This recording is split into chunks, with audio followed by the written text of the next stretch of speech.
The Maersk Kinloss, docked at Port Elizabeth. Newark Bay is to the east. The cargo ship is carrying more than 6,000 containers. It arrived Monday morning, and by early afternoon, at least 40 workers were busy unloading Kinloss's cargo, which will be placed in a temporary holding area until it's transported to its destination via train or by truck. This type of operation virtually never stops, almost 24/7, and it's been going on well over 2 centuries, as U.S. Customs held a ceremony to mark their anniversary. 230 years ago, on July 31st, 1789, the 5th Act of the First United States Congress created customs collections districts and regulated the collections of duties on ships' tonnage and merchandise at our first ports of entry.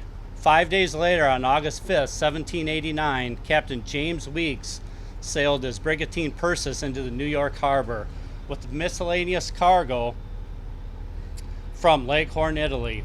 The duty on the cargo, the first income generated to support our new nation, totaled $774.31. Today, exactly 230 years later, we welcome the Maersk Kinloss and Captain Murray to the port of Newark. Things have changed just a bit. The Kinloss carries thousands of cargo containers. Each container can hold more cargo than the entire Perseus. While U.S. Customs and Border Protection was created after the September 11 terror attacks, Customs itself dates back to the first Congress. Cargo tonnage and import duties have, of course, changed. Just one shipment is valued at over $5.6 million with an approximate duty of $565,000 compared to $774.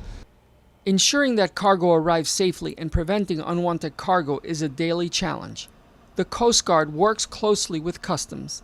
It's everything from the merchandise on the containers to the crew members to what can actually be unloaded or offloaded on that vessel as it's coming into the port. Obviously, we have a wide range of security programs starting overseas with our Container Security Initiative, our CTPAT initiative, trade and partnership against terrorism. We start looking at these ships days before they ever arrive here to the United States to start screening what's on board in terms of cargo, what personnel are on board, to see if they may constitute a threat to the port. If we think they might, we have resources in place to go out and address that. One emerging threat that's out there that the Perseus didn't have to worry about was cybersecurity. That's one thing they didn't have to worry about in 1789. And cybersecurity is a growing threat, not only for the maritime industry, but for any critical sector in our economy right now.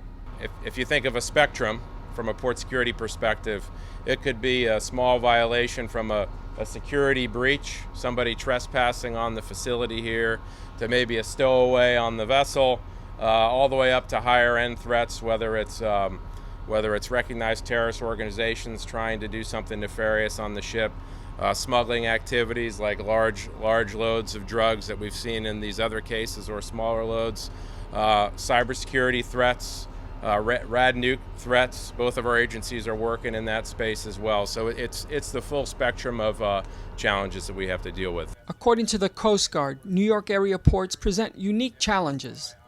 Use the example, LALB is the busiest concentration of container traffic in the country. Here in a place like New York, though, we have very busy container traffic. We've got very busy petrochem amounts of traffic. We're a top cruise ship port. We got the busiest ferry system in the country, and we have about 40% of the nation's maritime critical infrastructure here: bridges, tunnels, oil terminals, other important facilities. So you put all of those in a very small area. I think that's one of the big challenges here in New York in terms of keeping the port secure.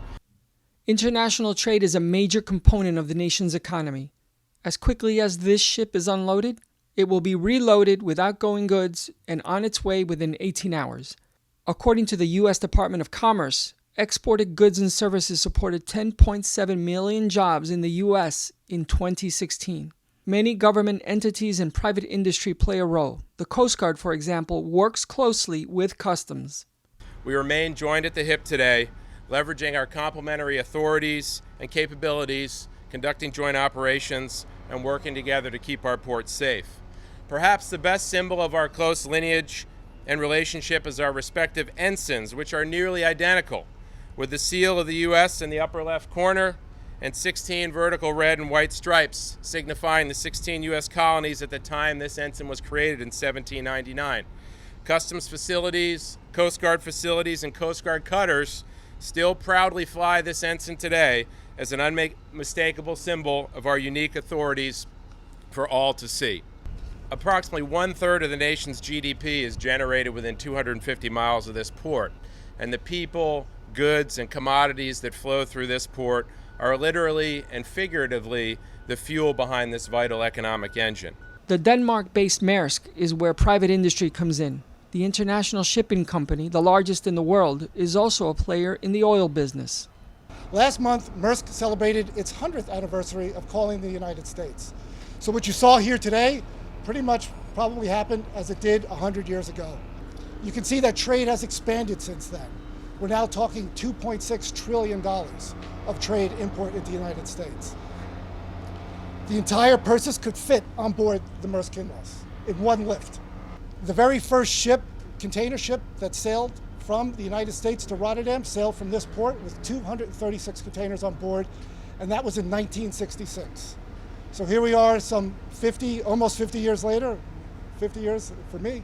And you can see this ship now carries close to 6,200 containers, TEUs, 20-foot equivalent units. And as the Maersk Kinloss was formally greeted and processed, the ceremony concluded on an optimistic note. Your efforts and support, in at least one case dating back 229 years, have made today possible. With those of us here today, while those of us here today will be long gone, we hope our descendants will be here welcoming another vessel to the Port of New York and New Jersey 230 years from now. Thank you all for your attendance. Reporting from Port Elizabeth, Caesar Darius.